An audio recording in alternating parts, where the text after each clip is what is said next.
Oh, I told you it was cold, but I wasn't ready for that. Oh my God. And it isn't just an Ontario thing. Harry told me it was been beautiful right up until this weekend. That was some winter weather. My hands are warming up. My feet are still froze.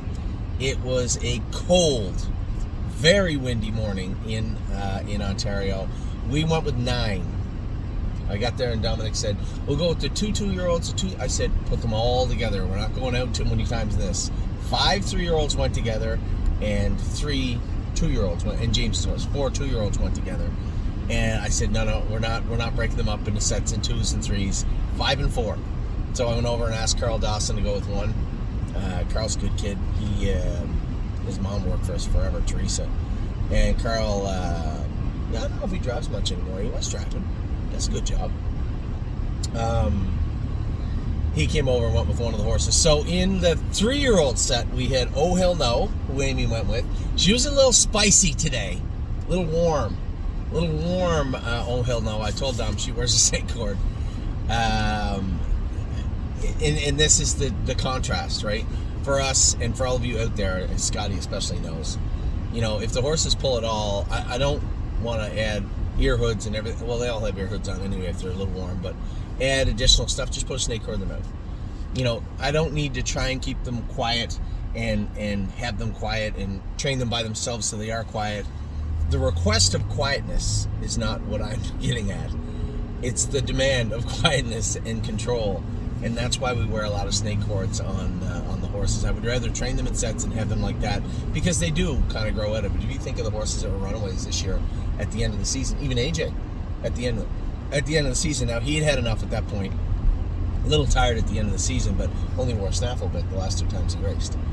Right? They do grow out of it, but anyway. Oh Hell No wears a snake cord. And Amy, they haven't been wearing one on her over here. They said, well, she's either cut the mile or trained by herself. Well, today she was in a set of 5, and she was quite aggressive and feeling good, but looked like $1 million. Amy said she was a little flat finishing up her mile, but she spent the whole mile fighting with her.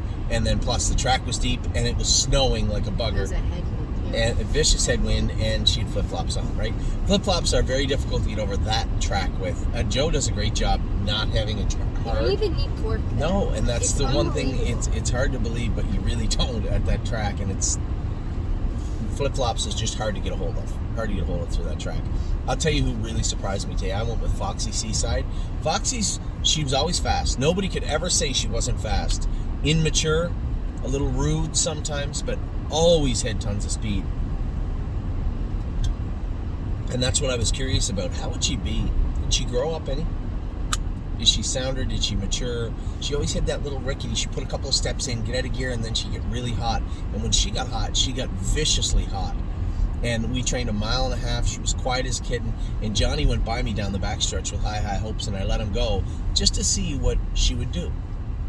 Because there'd be no doing that when she trained at 2. She would really fight. She'd see the horse coming, fight and fight and fight and fight, and you might be able to get the horse in front of you, but she wouldn't relent.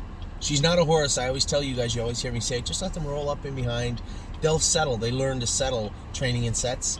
She just never did. She was always hot and erratic. So I was wondering what she'd be like when Johnny got down in front of me, and I just left her alone. She was quiet. I hope she stays that way, because that will be the key to Foxy Seaside.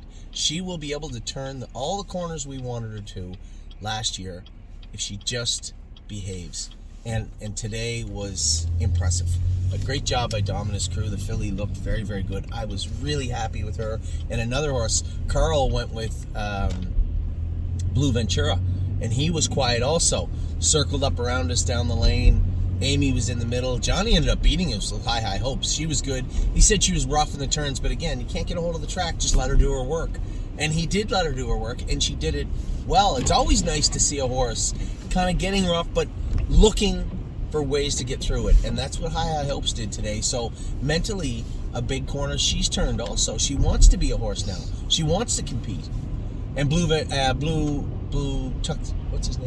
Tuxedo Hill was right behind us also. Looks good. His biggest problem was he was never healthy. And Cindy was telling me that they have him on a supplement here I was too cold to listen at the time, but they have him on a supplement here to keep him healthy. And I told her, I said, I don't care if you give him mayonnaise, as long as he behaves himself. Now, you don't give horses mayonnaise, just so you know. But he looks good. He's put a lot of weight on. He was always tucked up and frail looking. He looked sick all the time. We just couldn't get him right. And they have him looking very, very good over here. So great job by Cindy with Bluebird Tuxedo Hill. That entire set was great. I was happy. Now we went out with the 2-year-olds. I hadn't seen Simply Chaotic. I hadn't gone with Dune a lot of times since she was in Ohio, maybe even one time. And Lifting Legend, Amy and them went with all the time. I never saw the horse other than the first time I ever went with them. So how did they go? Well, Dune circled up and beat everybody. Now, of course, we're only jogging the right way of the track. We probably didn't beat 3:30, but I thought Dune looked very, very good. Coming off the virus also, they said she was a little bit sick this week. Didn't really get to stretch her out at all on Wednesday, just jogged her light all week. And Dominic got up and beat everybody with Dune. I was happy with Simply Chaotic. He's a little pigeon-toed, that guy. It's weird, more left, not even that much at all on the right. But I'd said to Dom, all the horses, and Amy had asked me about this earlier on, we'd put window bars on all the horses with the pigeon toes, especially a Trixton. We've had a number of Trixtons, their knees bother them quite a bit. A lot of them are pigeon-toed. It puts a lot of pressure on their knees. So I tried to be a little proactive with the pigeon-toed horses. The chimpanzees are a little bit like that also. And what's the other one we have that wears the window bars? Bobby? Bobby wears them. She's pigeon-toed also. So when they land like this, obviously they're putting more pressure on their outside of their foot. So what I wanted to do, and what I did do for this year, was just put a window bar across and leave this open, so there's not as much pressure on it, right? And I want to believe that that'll work.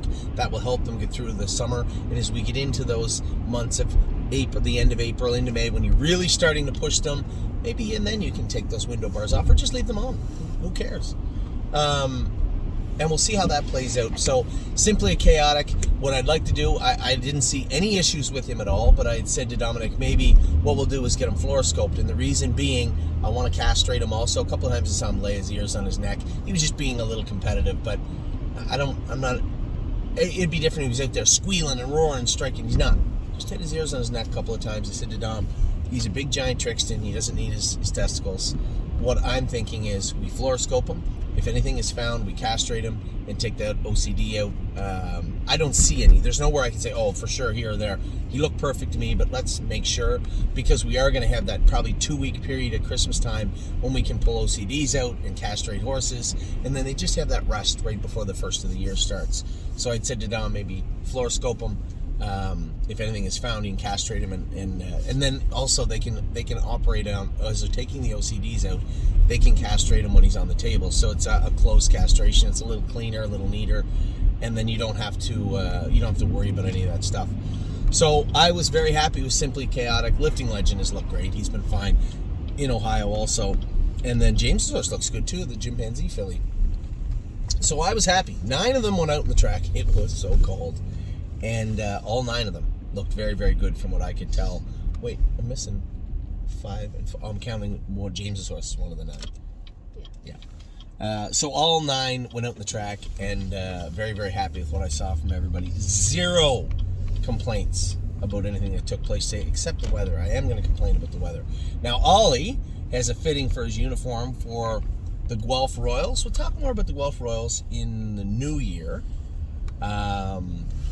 And Ollie's baseball career as it is right now. He's going to get he's going to get fitted for his uniform today, and we're going to go do that right now. So I hope you guys are having a great Saturday. If you're in Ontario, it's starting to warm up just a hair. The wind's starting to die down just a little bit. Might be time to go out now if you're going to go do some Christmas shopping. If you were out earlier than now, you know exactly how cold it was. I will talk to you all very soon. It is one day before I turn 48. One day. We're all going to go out to dinner tonight. James can't make it to supper tonight. Neither. Curtis said he couldn't make it, could he? I'll call him and text him and double check with him. But gonna get a bite to eat tonight. Gonna go out to breakfast tomorrow with the rest of my family before I head home. It might be my birthday, but it's still a work day for me. I'm fancy like it's 7 to 5 from the rail. There was like 4 years in a row I won a race on my birthday. You know that? And last year was no, I don't think I did, but I think I did for a few years before that. Did you say she has the rail? She has the rail. I'll probably utilize that quite a bit. Anyway, I'll talk to you guys soon. As I said, I hope you're having a great weekend. Go out and enjoy, if you're a Christmas person like you know I am, go out and enjoy the Christmas crowds in a nice mall near you, or get a bite to eat somewhere. It is still a beautiful weekend. Windy, snowy, or otherwise, it's still a beautiful weekend. I hope you're having a great weekend. Take care.